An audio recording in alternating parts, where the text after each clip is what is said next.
Hello मेरे प्यारे दोस्तों, नमस्कार। मैं शशांक आप सभी का फिर से एक बार स्वागत करता हूं आपके प्यारे यूट्यूब चैनल अपने से पढ़ाई में। साथियों, आशा करते हैं कि आप सभी अपनी तैयारी बहुत अच्छे से कर रहे होंगे, अपनी पढ़ाई को पूरा समय दे रहे होंगे और अपने लक्ष्य की तरफ धीरे धीरे अग्रसर हो रहे हैं। ठीक है, तो साथियों, आपको मैथ की टॉपिक वाइज क्लास मिल ही रही है, उसके साथ साथ भी PYQ की क्लास भी देने वाला हूँ। ये अपनी PYQ की क्लास होगी, प्रीवियस ईयर के क्वेश्चनों की, जिसमें पूछे गए प्रीवियस ईयर में जो भी पेपर हुए उनमें पूछे गए क्वेश्चनों को आपको बताया जाएगा। ठीक है, एक प्रैक्टिस सेशन होगा, एक क्लास होगी। तो अब एसएससी CHSL की डेट आ चुकी है, 9 तारीख से पेपर शायद शुरू है।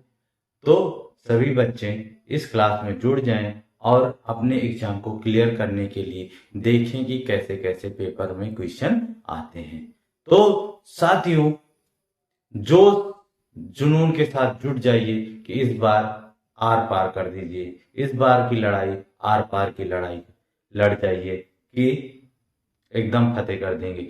तो चलते हैं साथियों, क्लास शुरू करते हैं। आपके सामने पीछे 3 क्वेश्चन लिखे होंगे, इसी तरह से कई सारे क्वेश्चनों को लिख लिख के मैं आपको दिखाने वाला हूँ कि कम से कम एक क्लास में 10 क्वेश्चन पर डे कराऊंगा जो आपके प्रीवियस ईयर पूछे गए हैं। और ये नहीं है कि एकदम लल्लू लल्लू क्वेश्चन भी कराऊंगा, एकदम पेपर ओरिएंटेड। जैसा कि अगर आप इस चैनल पे आए हैं और वीडियो देख रहे हैं तो आपको वहां से कुछ न कुछ फायदा जरूर मिले, आपके पेपर में ऐसे क्वेश्चन आए। तो साथियों, चलते हैं, क्लास को शुरू करते हैं। क्लास शुरू करने से पहले आपसे केवल इतनी बात कि चैनल को सब्सक्राइब कर लीजिएगा, वीडियो को लाइक कर दीजिएगा, दोस्तों में शेयर कर दीजिएगा। यही आपसे है बात, और कुछ बात नहीं। बाकी पढ़ाई है, केवल और केवल किसकी बात होगी? पढ़ाई की बात होगी। चलें, अब आपके सामने पहला क्वेश्चन है कि लिखा है एक आयत की लंबाई और परिमाप का अनुपात दिया गया है 5:18। लंबाई को लेंथ कहते हैं और परिमाप को पेरीमीटर कहते हैं, पीस। ठीक है, रेशियो दिया है 5:18। पूछा आपसे लंबाई और चौड़ाई, लेंथ एंड ब्रेथ का रेशियो पूछा है, लेंथ एंड ब्रेथ का रेशियो पूछा है। ठीक है, तो अब आप आयत के बारे में मत सोचिए। आयत कैसा दिखता है? आयत एक ऐसी आकृति होती है जिसकी लंबाई और चौड़ाई अलग अलग होती है। लंबाई लंबाई समान होती है, चौड़ाई चौड़ाई समान होती है।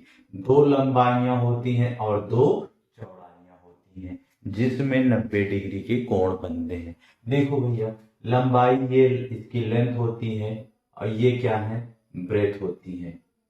तो 2 लंबाई बराबर होती है, ये लंबाई और ब्रेथ, ये ब्रेथ है। ठीक है, अगर आपसे इसका एरिया पूछता है, एरिया यानी क्षेत्रफल पूछता है, तो आपको याद होगा किसी भी चीज का क्षेत्रफल निकालना होता है तो लंबाई गुणे चौड़ाई करते हैं, लेंथ इनटू ब्रेथ करते हैं। ये सारे फार्मूले भी धीरे से आपको रिवीजन हो करा दूंगा इसी क्लास में, ताकि आपको फिर अलग से कहीं देखना ना पड़े। ठीक है, फिर आता है इसका पेरीमीटर, परिमाप। परिमाप का मतलब होता है, देखो परिमाप ही 2 शब्दों से मिल। परि का मतलब होता है किनारे किनारे, आरी आरी, जैसे कहते हैं ना, आरी आरी, किनारे किनारे, साइड साइड, किनारा किनारा। ठीक है, और माप का मतलब होता है माप लेना। तो परिमाप शब्द समझिए कि अगर हमें नहीं पता परिमाप का फार्मूला तो होता क्या है। जैसे हम किसी एक बिंदु से चलना शुरू करें, जैसे यहाँ पे एक व्यक्ति था, ठीक है, शंभु नाम का, वो क्या कर दिया? चलना शुरू कर दिया। अब उससे कहा गया कि जा उसको एक लाठा दे दिया गया, कुछ ऐसे दे दिया गया, कहा कि जाओ इससे नाप के आओ। तो वो गया, ऐसे ऐसे रखा, देखो ऐसे रखा, ऐसे, फिर आगे बढ़ा, फिर ऐसे, देखो ये नापा, ऐसे नापा, एक लट्ठा, आधा लट्ठा, फिर एक लट्ठा, फिर आधा लट्ठा। तो वो टोटल कितना लट्ठा नाप के बताएगा? एक, एक, 2, आधा आधा, 3, बताया 3 लट्ठा है पूरे खेत की लंबाई। यही परिमाप है। तो परिमाप समझिए कि अगर हम यहाँ से चलना शुरू करें, ऐसे चले, चारों कोनों को घूमकर फिर जिस बिंदु से चलना शुरू किए थे वहीं पे आ जाए। जैसे आप फिजिक्स में पढ़े होते हैं, विस्थापन 0 का मतलब कि गया चारों मुंह से घूम के फिर वहीं पे आ गया। ठीक है, फिजिक्स में आप विस्थापन पढ़े होते हैं ना, पॉजिटिव निगेटिव जीरो होता है विस्थापन। तो यहाँ पे अगर विस्थापन पूछा जाए, ये ऐसे गया ऐसे गया ऐसे गया ऐसे गया, फिर वही क्या गया, विस्थापन जीरो हो गया। कितनी दूरी चला है, सारी लंबा जितना दूरी तय किया उसको क्या करते हैं, नाप लेते हैं। यही क्या होता है, परिमाप होता है। यही क्या होता है, परिमाप होता है। बच्चा परिमाप के लिए मैंने यहाँ शुरू किया, लंबाई 1, फिर चौड़ाई, फिर लंबाई, प्लस करते रहें, फिर चौड़ाई, यानी 2 यल चला और 2 बी चला, तो 2 कॉमन ले लेंगे तो एल प्लस बी, ये है पेरीमीटर। अब आ जाइए अपने प्रश्न पे, प्रश्न में दिया गया है लेंथ कितनी टाइम, 2 टाइम, सॉरी 5 दिया गया है, ठीक है 5 दिया गया है, और पेरीमीटर 18 दिया गया है। तो अगर आप चाहो इस प्रश्न को तो यहीं से ही लगा सकते थे, यहीं से लगा सकते थे, ठीक है। कैसे, देखिए अगर हम कहें कि परिमाप 18 होता है, 2L प्लस 2B, L की वैल्यू कितनी है, 5 है, प्लस 2B 18 हो गया, मल्टीप्लाई किया 10 आया, 10 में से 18 गए तो 8 इक्वल टू 2B, तो B से काट 2 से काट दो 2 चौके, तो B बराबर 4 आ गया। अब यहां आपसे पूछा था लंबाई और चौड़ाई का अनुपात, तो 5:4, यही आंसर। समझ गए होंगे। आयत का परिमाप, आयत की आकृति आपको दिख गई है। आयत का परिमाप लंबाई गुणे चौड़ाई होता है, सॉरी क्षेत्रफल लंबाई गुणे चौड़ाई होता है। परिमाप 2L प्लस 2B या ब्रैकेट 2 ब्रैकेट के अंदर L प्लस B होता है। समझ गए, बहुत अच्छा क्वेश्चन था, समझ गए होंगे। अब आ जाते हैं भैया, दूसरा क्वेश्चन है आपका, एक 21 सेंटीमीटर व्यास वाले एक गोले का संपूर्ण पृष्ठ। ये लो, गोले का क्वेश्चन आ गया।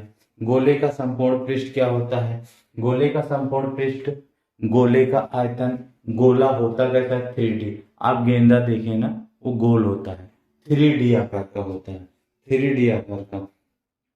तो गोले का आयतन होता है 4/3 पाई आर क्यूब, और गोले का क्षेत्रफल होता है 4 पाई आर स्क्वायर।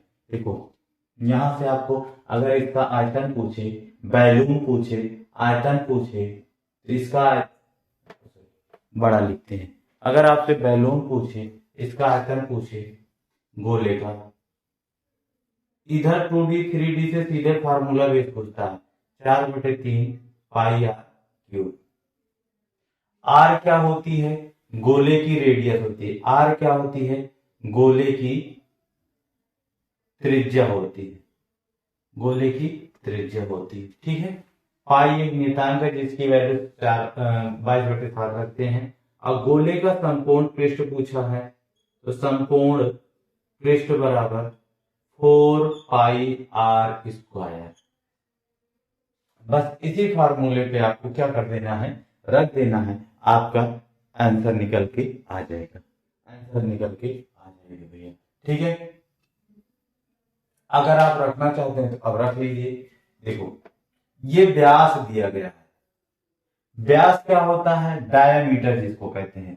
व्यास क्या होता है, वो रेडियस का 2 गुना होता है, रेडियस का 2 गुना होता है। तो अगर हमें रेडियस निकालनी है तो व्यास का आधा करना पड़ता है, व्यास का क्या करना पड़ता है, आधा करना पड़ता है, ठीक है। तो अब आपको व्यास अगर 21 दिया गया है तो 21/2 आपकी क्या होगी, रेडियस होगी, 10.5 जिसको कहते हैं, ठीक है। आप लो भैया, संपूर्ण पृष्ठ का फार्मूला क्या होता है, 4 पाई आर स्क्वायर, यहीं पे रख लो 4, पाई का मान 22/7 रख लेना, इंटू रेडियस आर स्क्वायर थी 21/2 गुणे 21/2, 2 बार कर देंगे। अब देखो सरल कर लीजिए फटाफट, काटेंगे कैसे, 2 दूनी 4, ये 4 से 4 ऊपर कट गया, ठीक है। 3 से काट दो, 7 या 21, अब मल्टीप्लाई कर लो भैया, 22 और 21 का गुणा इधर 63 से करेंगे तो कितना होगा, 21 3 या 63, मल्टीप्लाई किया तो 22 या 68 के 6 हासिल 6, अब 22 छक्का 132, 6 42, 22 छक्का 132, 132 में 6 जोड़ दीजिए तो 138, सॉरी 138 सेंटीमीटर स्क्वायर। सेंटीमीटर में दिया था तो सेंटीमीटर स्क्वायर आ जाएगा। ऑप्शन देख लेते हैं क्या क्या दिया गया है। ऑप्शन प्रश्न का है, option option option 988 centimetre square, 1386 centimetre square और 1445, तो 1386 बी ऑप्शन करेक्ट है। ठीक है साथियों, बी ऑप्शन क्या है, करेक्ट है। अब आ जाते हैं तीसरे प्रश्न पे। तीसरा प्रश्न है अपना, दिया गया है कि एक घन का विकर्ण 24 सेंटीमीटर है, तो घन का पृष्ठीय क्षेत्रफल बताइए। अरे बाबू लोग समझ में आ रहा भैया लोगों, ऐसे ऐसे छोटे छोटे क्वेश्चन मिलेंगे आपको, और अगर आपको फार्मूला नहीं याद रहेगा ये सारे क्वेश्चन आपके छोड़ जाते हैं। 2D 3D पूरी मैथ का सबसे आसान चैप्टर है, बस इसको समझने की थोड़ी सी अंडरस्टैंडिंग होनी चाहिए, समझना जरूरी है, और फार्मूला याद होने चाहिए यहाँ के। ठीक है, अगर आपको फार्मूले याद है 2D 3D का क्वेश्चन छूटेगा नहीं, चाहे जितना बड़ा हार्ड क्वेश्चन आ जाए। ठीक है, तो चलिए अब आते हैं एक घन। घन आप देखे हैं, जो आप लूडो खेलते हैं, गिट्टी खेलते हैं ना, वो घनाकार होता है। ठीक है, और जो सपनी मामा खेले थे वो घनाभ। ठीक है, तो घनाकार जो होता है जिसकी सभी भुजाएं क्या होती हैं, बराबर होती हैं। सभी भुजाएं क्या होती हैं, बराबर होती हैं। इसमें 6 सतहें होती हैं। ठीक है, अगर सतहों की संख्या पूछे तो 6 सतहें होती हैं घन में। चलिए, अब इसमें आपसे कोई पूछे कि बता दीजिए घन का आयतन, तो वॉल्यूम जिसको कहते हैं, वॉल्यूम होता है साइड का क्यूब, भुजा का क्यूब, भुजा का क्यूब, क्योंकि घन की सभी भुजाएं क्या होती हैं, बराबर होती हैं। फिर पूछता है संपूर्ण पृष्ठीय क्षेत्रफल, संपूर्ण पृष्ठीय क्षेत्रफल, तो लिख लीजिएगा 6a स्क्वायर, 6a स्क्वायर। अब इसका विकर्ण होता है, इसका विकर्ण होता है भुजा एंड रूट 3। देखो, वर्ग का आप विकर्ण पढ़े होंगे भुजा रूट 2, उसमें 2 ही भुजाएं होती हैं, यहाँ पे 3, तो लंबाई चौड़ाई ऊंचाई हो गई, 3 विमा हो गई, जिसकी वजह से यहाँ पे भुजा रूट 3 हो जाता है। ठीक है, तो इतना है। और घन का विकर्ण हो गया भुजा रूट 3। ये तीनों पहले फार्मूले आप नोट कर लीजिएगा, फिर आगे इसके क्वेश्चन कराते हैं, इसको सॉल्व कराते हैं। नोट कर लिए होंगे क्वेश्चन, दिख रहा है, नोट कर लिए है ना। चलिए अब आपको हम इस क्वेश्चन का सॉल्यूशन बताते हैं। क्या है, घन का विकर्ण 24 सेंटीमीटर दिया गया है, इसका संपूर्ण पृष्ठीय क्षेत्रफल यानी 6a स्क्वायर का मान बताना है आपको। तो पहले अगर आप a को निकाल लीजिए तब ये प्रश्न सॉल्व होगा। अब देखो विकर्ण कितना है, 24 बराबर a नहीं पता, a के स्थान पे ये रखा रूट 3। अब रूट 3 से जब हम भाग दे देंगे तो a is equal to 24 by root 3 आ जाएगा। ठीक है, 24 बाई रूट 3 आ जाएगा। अब आप ये मान यहाँ पे रख सकते हैं, अब ये मान आप यहाँ पे रख सकते हैं। ठीक है भैया, तो कर लीजिए फटाफट पूरा कर लीजिए। तो अगर हमें यहाँ पे रखना है तो 6 इंटू 24 अपॉन रूट 3 का होल स्क्वायर करेंगे, तो 6 इंटू 24 का स्क्वायर किया तो 576 हुआ, अपॉन 3 का रूट 3 का स्क्वायर किया तो 3 आ गया, 2 से मल्टीप्लाई कर दो, 3 से काट दो 6 को, 3 2 जा 6। अब आ गया 2 इंटू 576,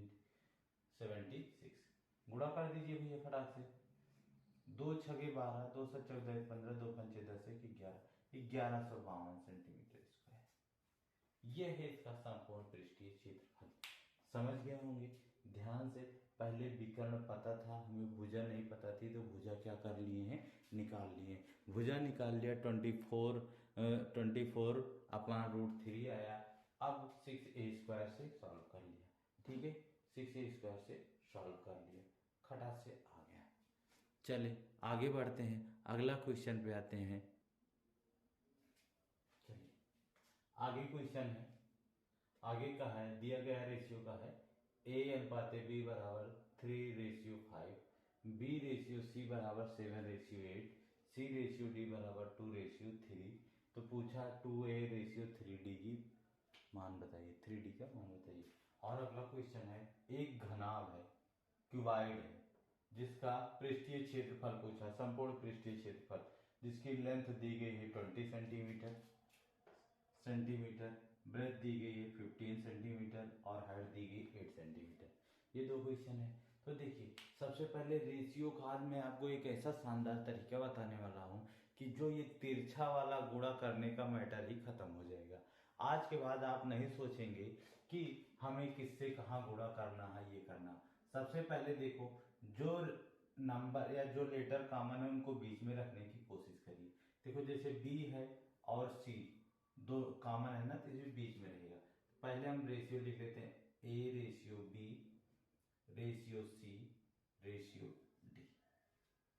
अब हम इनके मान रखते हैं, A और B का मान कितना है 3:5, B और C का मान 7:8 और C और D का 2:3। ये आप ऐसे एक लाइन खींचिए, सबका लिख लिया। देखो जगह खाली है यहाँ पे ऊपर से, यहाँ जगह खाली है ना। अब यहाँ पे कौन से नंबर आएंगे, कैसे रखा जाएगा। आप एक चीज जानते हैं, जमीन कब्जियाने का आजकल बहुत तगड़ा ट्रेंड चल रहा है। अगर आपके आसपास घर के आगे पीछे जमीन, सरकारी जमीन बंजर पड़ी है, तो उस पर आदमी क्या करता है, अपना हक जताने लगता है। बाद में उसी के पीछे कितने विवाद हो जाते हैं मत पूछिए। बहुत सारे लोगों का खून हो जाता है, मर्डर हो जाता है, बहुत सारे केस होते हैं।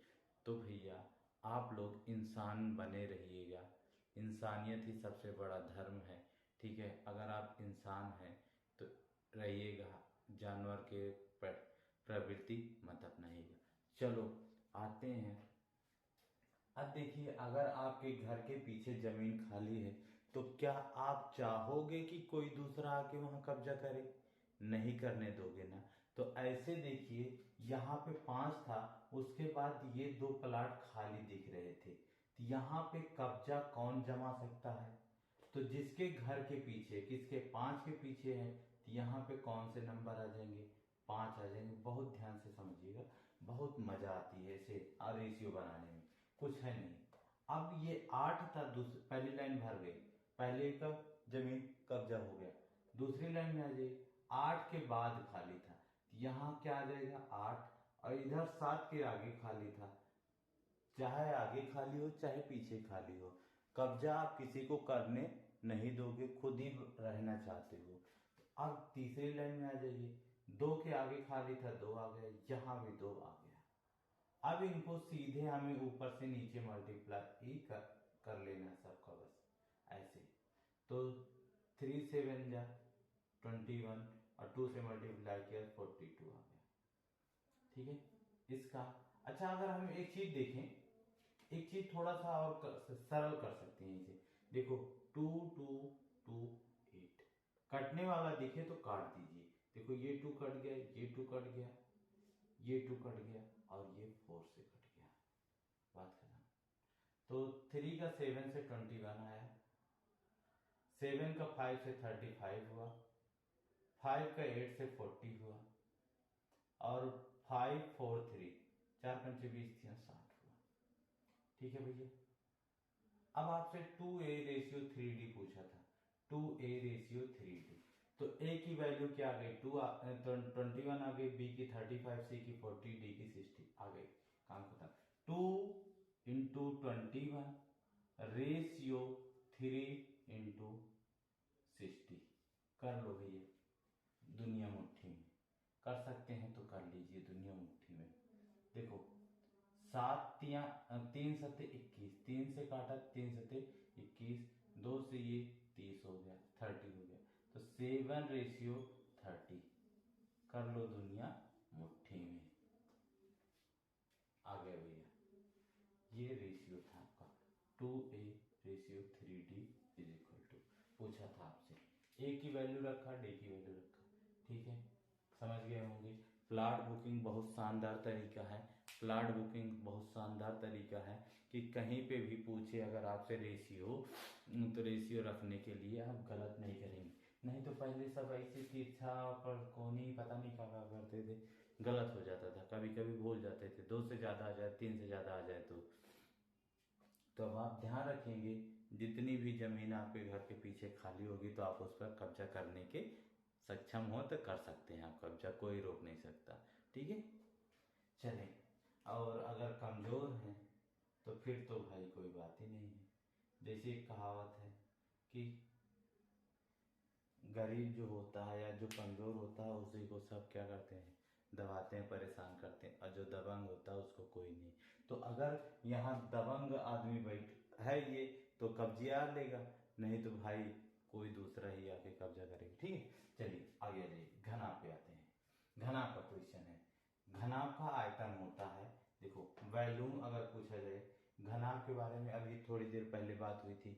जैसे आपकी बुक हो गई, ये घनाभ आकार की होती है, आपकी टिफिन हो गई घनाभ के आकार की होती है, आपका ज्योमेट्री बॉक्स हो गया ये घनाभ के आकार का होता है, ठीक है। और आपके घर में जो बक्से रखे हैं जिसमें मम्मी पापा कपड़ा रखते हैं, ठीक है, या ब्याहे में मिलता है जो बड़को बक्सा, वो भी क्या होता है, घनाभकारी होता है, ठीक है। और क्या बता सकते हैं आप, ठीक है। ये सारी चीजें, अलमारी हो गई, बेड हो गया, जितने भी सारे कमरे हो गए सब घनाभकार होते हैं, घर भी आपका घनाभाकार है, ठीक है। तो इसमें क्या होता है, लंबाई चौड़ाई और ऊंचाई, 3 चीजें होती है, लंबाई चौड़ाई और ऊंचाई होती है, ठीक है।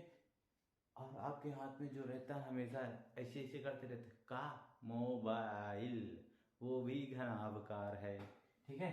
चले, तो घनाभ घनाभ का आयतन होता है, घनाभ का आयतन अगर आपसे पूछे तो बता दीजिए, length into breadth into height, ठीक है। घनाभ का संपूर्ण पृष्ठ, संपूर्ण पृष्ठ, तो 2 ब्रैकेट में l b plus b h plus h l होता है। और घनाभ का वक्र पृष्ठ या चारों दीवारों का क्षेत्रफल, वक्र पृष्ठ या चारों दीवारों का क्षेत्रफल बराबर होता है 2 ब्रैकेट में l plus b into h. ये होते हैं, आप इसको मेन नोट कर लीजिएगा, क्योंकि अगर आपके यहाँ ऐसे क्वेश्चन बने तो आपके छूटे न भैया। मैं क्वेश्चन के साथ साथ जो इसके फार्मूले हैं उनको भी लिखाते चल रहा हूँ ताकि आपके लिए फायदेमंद रहे, आपको रिवीजन होता रहे, ठीक है दोस्तों। तो और हाँ साथियों, आप लोग क्लास को ज़्यादा से ज़्यादा दोस्तों में शेयर करें ताकि जिनके भी पेपर हैं उनको फायदा मिल सके। चलें अब क्वेश्चन की तरफ आ जाते हैं, नोट कर लिए होंगे, लग गया होगा बहुत बच्चों का आंसर, बहुत भाई लोगों का आ गया होगा, बहुत दीदी लोगों का आ गया होगा। बच्चे लोगों आप भी पढ़ो, आपके लिए भी ये क्लास है, आप लोग किसी से कम नहीं हो, हमारी छोरियां छोरों से कम है का, कहते हैं ना, देखिए पिक्चर, हमारी छोरी छोरों से कम है, तो सही में नहीं कम है। आजकल छोरे पीछे होते जा रहे हैं, छोरियां आगे बढ़ती चली जा रही हैं, ठीक है।